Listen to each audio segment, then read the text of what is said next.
and I love this woman and I just don't realize it right now. So I'm going to literally stop talking to you right now so that I can go and process this, and then we're going to talk about it later when I'm a little calmer. And almost every single time, the way I respond is different once I've had a little bit of time to separate myself from the high energy, the high cortisol levels associated with whatever we were dealing with in that moment. Do you understand what I'm saying?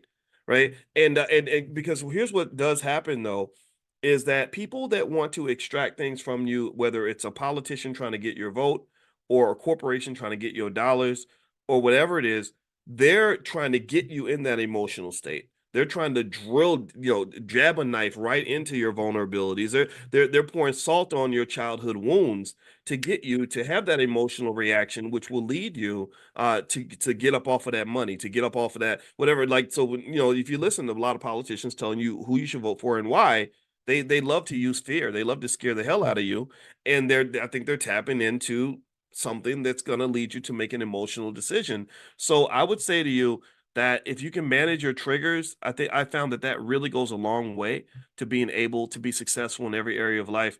There's a book out there. I haven't read the whole thing. I read some of it though. I think it's called The Four Agreements or something. And I like that book because it kind of introduces very simple ideas that that I kind of like. One of them I liked in that book was something like don't make assumptions, like so someone has a reaction or something to something and you assume like, oh, you did that because you don't like me or because you're jealous or because you're mad at me or whatever. And it's basically saying like stop making assumptions, like just stop assuming that it's all about you and that they did that because of something that's wrong with you. Maybe you can take some time and go find out what's going on or don't make any assumptions at all. So let me give you some quick pointers on how therapy can help you in terms of financial decisions. First of all, there's a study in the Journal of Economic Psychology that found that emotional distress is closely linked to impulsive buying behaviors. By addressing underlying emotional issues in therapy, you can reduce your financially destructive habits.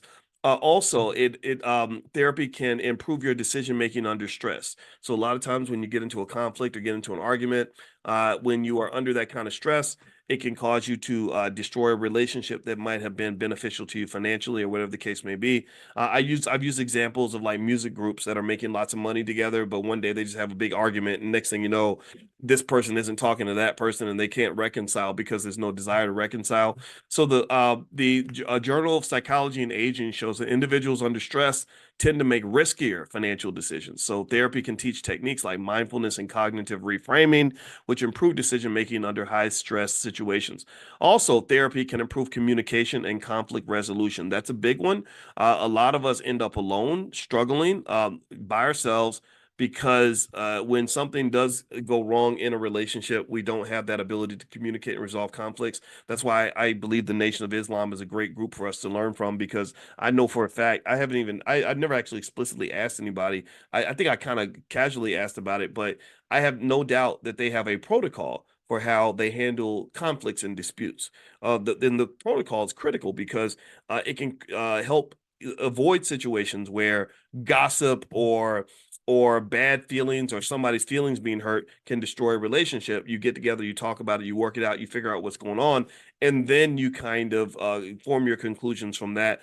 And so the study of the Journal of Marriage and Family found that couples who engaged in therapy reported better financial communication and reduced conflict over money, which led to greater financial stability. Also, therapy can help you build confidence and reduce your financial anxiety. A study in the Journal of Anxiety Disorders highlights how therapy, particularly through interventions like exposure therapy, we talked about exposure earlier, and CBT, can reduce financial anxiety, allowing people to take more calculated risks in investing and decision making.